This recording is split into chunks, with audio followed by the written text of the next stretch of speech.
For me, it's always quite important to first do just quite straightforward groundwork, as in really researching, like you said, the period. It was interesting in this case to kind of mainly research Denmark. I hadn't looked at Denmark that much before, and then how Denmark might be different to England, and what, finding the little kind of specific differences between the two countries, and and obviously character-wise into those characters. But that's kind of nearly like you need to learn what your tools are. So where does this world come from?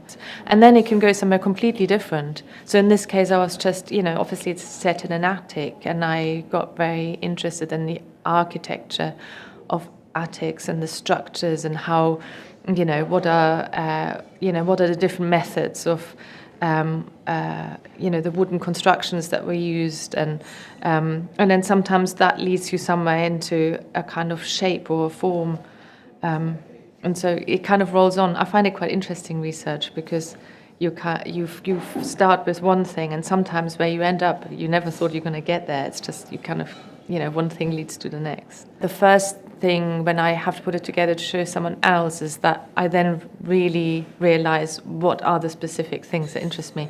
And so as you're putting it together, all of a sudden these images emerge of, okay, well, that's going to be a bit more like this, and that's going to be a bit more like that. I find in Martin's writing that as I'm reading the script, I really can kind of see this world come up in my head. I feel like I totally get it. I totally kind of see it. Martin builds worlds that seem to be totally strange and different and unusual. I just think that's fascinating and very exciting.